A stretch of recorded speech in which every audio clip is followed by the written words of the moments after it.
let's first state a theorem that makes it a lot easier to compute the least squares solution to a given problem in the special case that we mentioned at the end of the video in the last session. So the theorem says, given a linear transformation from Rn to Rm, that's called A, let me write it here, and a vector B in the codomain of this linear transformation, a, let's say, x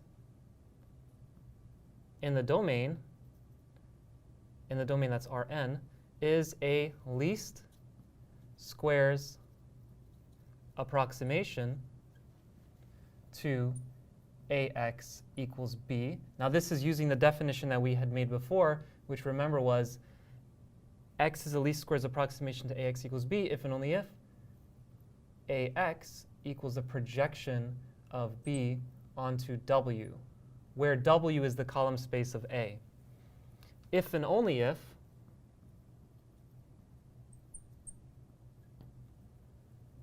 x is a solution to the system A transpose AX equals A transpose B. Now, we mentioned last time that, so let me just say here, W equals the column space of A throughout this entire discussion. Now, we mentioned last time that if we have an orthonormal basis of W, we can actually solve this problem relatively easily, but in general, we're not given an orthonormal basis of W. So this formulation of the problem makes it much simpler to compute. So I said it, but I should also write this, that this means taking the transpose of this matrix. And taking the transpose is easy. You just swap the columns with the rows. So this just gives you a new linear system. And in general, this is much, much easier to solve than something like this. And the reason this simplification occurs is because we've taken our subspace to be the column space of some matrix. So before we give some examples of how to apply this theorem, we'll give the proof. If you want to skip the proof, you can go to the next video. So this is an if and only if proof. So we'll prove it in two directions. Let's first suppose that x is a least squares, suppose x is a least squares solution to ax equals b, i.e. x solves ax equals the projection of b onto w. Now, here's a little picture that'll help us visualize everything. Let's say this is the vector b, this is the subspace w, this is the projection of b onto w. If we take the difference of b with the projection onto w, so b minus the projection of b onto w, then that difference is exactly this line that's orthogonal to w. In other words, this vector is in the orthogonal complement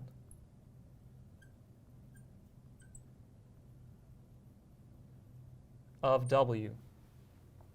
And because it's in the orthogonal complement of w, we know that no matter which vector we take in this subspace, let's call any vector here A. And the reason we're going to call it A is because A is an element in the column space of the matrix capital A.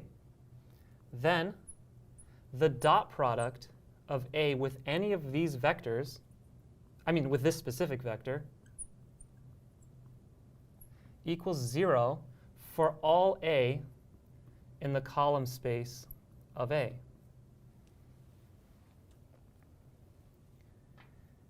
In particular,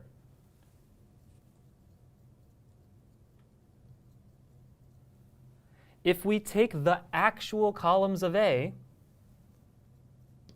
so A, E, I, let's say, and we dot, this is the ith column of A as a matrix, and we dot it with this vector, this is always going to equal 0 for all I from, and in this case, since the domain of A is Rn, it's for all I going from 1 to n. We can write this dot product using the transpose. So remember, the dot product is you multiply each of the entries in the vectors, and then you add them all up. And the way you can express that is using the transpose of a particular vector. If we write this as a column vector, then we can write this as a row vector by taking the transpose and then matrix multiplying these entries. So we would take AEI transpose times the vector B minus PWB equals 0 for all I. But this transpose, the fact that if we look at this column of A and we take its transpose, and if this is true for all I, then this is saying that this vector is the dot product of this vector with each of the transpose vectors from A dotted with this is 0. Therefore, if we take the matrix A and transpose it, and we multiply it, matrix multiply it with this vector, it will always equal 0. And now rewrite this by moving everything over to one side. We get A transpose times the vector B equals A transpose times this projection. But by assumption, this projection, we know that X solves this equation. So we know that this also equals A transpose AX. And this shows that if X is a least square solution, in other words, if it solves this problem, then A transpose A acting on X equals A transpose B. So this proves the theorem in one direction. To prove the theorem in the other direction, I'm running out of space here, but I can give you at least the sketch of this proof. Now suppose that this equation is satisfied. So suppose X is a solution to A transpose AX equals A transpose B. We can move everything over again as we did, sort of going backwards in this calculation, and we can express this by saying that A transpose acting on AX minus B equals 0. In other words, this vector, AX minus B, is in the orthogonal complement of the column space of A. So it's in the orthogonal complement of W. Now, if we go back to our picture, we know that the vector B can be uniquely decomposed as the sum of two vectors, one a vector in W and one a vector in the orthogonal complement of W. So this is a theorem that you might cover in the part of your linear algebra course on when you discuss orthogonality. So B has a unique decomposition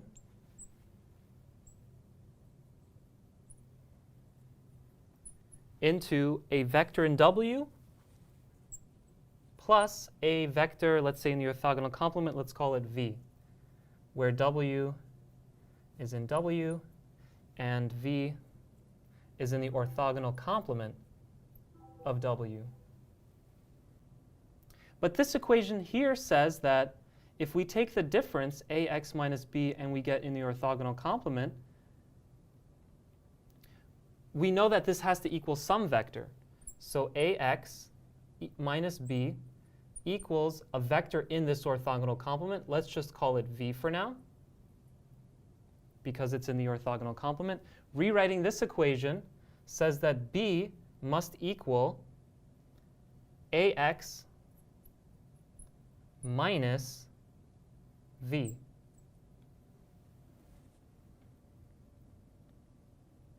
And where is AX?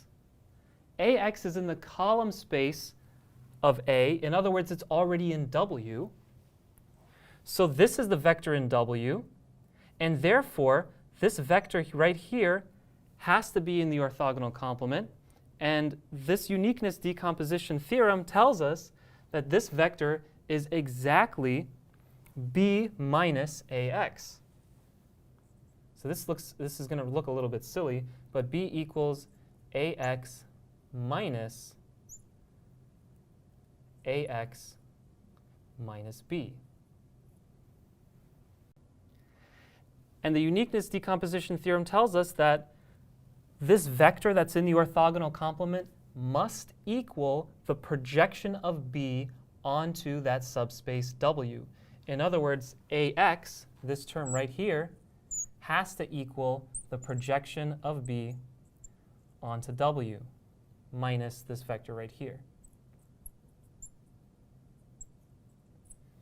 In other words, AX equals the projection of B onto W. And that means that X is a least squares solution because it solves this equation.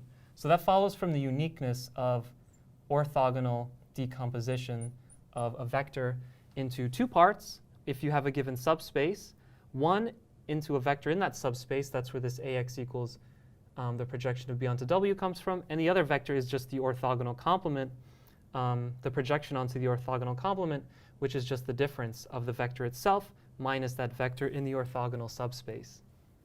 So this is the proof of this theorem that allows us to say if we want to solve a least squares solution problem, when W equals the column space of A, we merely have to solve this system. So the next few videos will do lots of different examples of how to actually